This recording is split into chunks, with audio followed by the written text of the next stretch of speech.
ये बार बार संशोधन के नाम पर किसानों को भ्रमित कर रहे हैं और अब तक 6 बार तक हमने ये संशोधन कर दिया, हमने वो संशोधन कर दिया, जबकि किसान संशोधन नहीं चाहता है। पूरी तरह से तीनों बिलों को समाप्त करना चाहता है, खत्म करना चाहता है और तीनों बिलों को बिल्कुल एकदम नेस्तनाबूद चाहता है। ये है कारण, और ये आज भी यही करेंगे। संशोधन की बात मुझे तो नहीं लगता कि ये लोग कर पाएंगे। और किसान जो है इस बात पर अड़ा है कि ये बिल खत्म हो, और सरकार इस बात पर अड़ी है कि हम वापस नहीं लेंगे, हम संशोधन करेंगे। अरे भाई, संशोधन क्यों करोगे? वापस लो। जब किसान चाहता ही नहीं उस बिल को, और किसानों की बगैर मर्जी के आप मुझे खाना दे रहे हो, मैं खाना नहीं चाहता हूं, तो आप किसको खिलाएंगे? वो जबरदस्ती हमारे मुंह में घुसेड़ना चाहता है। हम लोग बीच का रास्ता निकालना चाह रहे हैं। हम लोग हिंसा के पक्ष में नहीं है, क्योंकि देश बनाने वाले हम हैं, देश को खाना खिलाने वाले हम हैं, तो हम नहीं चाहते कि देश में हिंसा फैले। इसलिए मैं बार बार वार्ता के लिए उनके बीच में जा रहा हूं। लेकिन ये तानाशाही सरकार किसानों की सुनने वाली नहीं है, क्योंकि ये बड़े लोगों के हाथों बिक चुकी है, मुझे पूरा विश्वास है। लेकिन आज नहीं कल ये सरकार झुकेगी और किसानों के दरवाजे के सामने मत्था टेकेगी, मुझे पूरा विश्वास है। देखो भाई, ये जुमलेबाज हैं, झूठ बोल के सत्ता में आए, झूठ बोल के इन्होंने संसद की कुर्सी हथियाई। इन लोगों की बराबर झूठ बोलने वाला कोई नहीं है। सारा किसान, सारा देश का मजदूर, सारे देश के लोग ये जान गए कि इनसे बड़ा जुमलेबाज और इनसे बड़ा झूठा कोई नहीं है।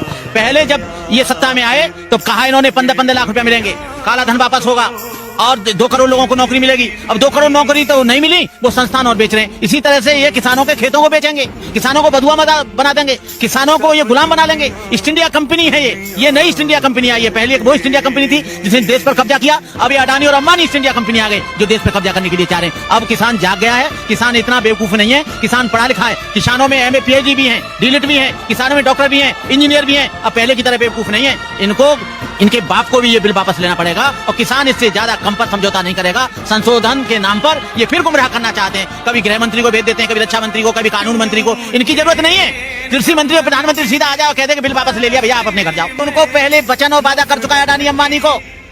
अडानी और अंबानी ये बिल लाए बाद में, पहले उनको गोदाम बनवा दिए, और जब गोदाम बनवा दिए हैं तो अब करे तो करे क्या? गले में हड्डी ऐसी फंसी है, यदि वापस लेते हैं तो दोनों पूंजीपति घराने नाराज, और नहीं वापस लेते हैं तो इधर किसान नाराज। अब उसको कोई रास्ता दिखाई नहीं दे रहा है। इसने तो ये सोचा था कि किसान बेवकूफ है, मान जाएगा, और किसान तो ऐसा है कि उसको कैसे भी भरमा दो। लेकिन किसान जब उठ खड़ा हुआ, 3 महीने से पंजाब में आंदोलन चला, अब उत्तर प्रदेश में आंदोलन चल रहा है, मध्य प्रदेश में आंदोलन चल रहा है, बिहार में आंदोलन चल रहा है, हरियाणा में आंदोलन चल रहा है। पूरे जब देश के किसान जाग गए तब इनको पता लगा कि मैंने तो बेकार इनके गोदाम बनवा दिए। अब गोदाम बना दिए उनके अरबों रुपए के, तो अब क्या करेंगे कि यदि ये वापस बिल लेता है तो इसको रुपया नहीं देंगे वो इलेक्शन लड़ने के लिए, और रुपया नहीं देंगे तो सत्ता में कैसे आएंगे? तो ये चक्कर है। सुना, अभी EVM खत्म हो जाए, ये कल सत्ता में से हट जाएंगे, दूसरे लोग आ जाएंगे। ये EVM भी बड़ा खतरनाक है, यही बच्चा देता है राजनीति का, यही कुर्सी और MP पैदा करता है, कोई वोट इनको नहीं देता है। तो ये कारण है भैया, क्या करें? अब फंस गए ये चक्कर में। ये जो बिल ला रहा है इसे कौन कह रहा है? तू बिल्ला? नहीं, मैं पूछ रहा हूँ, किसने कहा? जबरदस्ती बिल पे ले जा रहा है। हम ले नहीं रहे बिल, हम बिल पास कर रहे हैं कि ये बीजेपी गवर्नमेंट बदलनी चाहिए। क्या हट जाएंगे ये लोग? हम कह रहे हैं हम प्रधानमंत्री नहीं मानते तुझे, तू हट जाएगा? जबरदस्ती किसानों का मामला है, बिल तू ला रहा है, तू काय को ला रहा है भाई? क्या करेगा बिल ला के यहाँ पर? और ऐसा बिल ला रहा है, कोई जरूरत नहीं है इसके बिल फिल की। ये बिल तुरंत हटना चाहिए और इसकी जरूरत नहीं है। और इसके बिल फिल को कभी कोई नहीं मानेगा, कभी कोई नहीं मानेगा किसी भी हालत में, और इनको कोई अनाज नहीं देगा अडानी और अंबानी को, ये भगते रहें। हम लोग किसी भी तरह से हिंसा नहीं चाहते हैं। ये देश बनाया हमने, देश को खिलाया हमने, और देश पर शीर्ष पर पहुंचाया हमने। किसान ही देश में IAS PCS जज देता है, बॉर्डर पर लड़ने के लिए सैनिक देता है। इसलिए किसान हिंसा नहीं चाह रहा है। किसान कह रहा है कि भाई शांति से सरकार मान जाओ और बिल वापस कर लो, इतनी सी बात है। वो लोग पता नहीं क्यों प्रेस्टीज इशू बना के बैठे हुए हैं। देखिए, 3 बिल हैं, तीनों को हमने पढ़ा हुआ है। हमारी जितनी भी पुरातन मंडियां हैं, उन मंडियों के सामने अडानी अंबानी मंडी बनाएगा और थोड़ा महंगा खरीद लेगा, लेकिन तब तक हमारी पुरानी मंडी खत्म हो जाएगी। ये किसानों के हित में नहीं है, किसानों का नुकसान करने वाला है।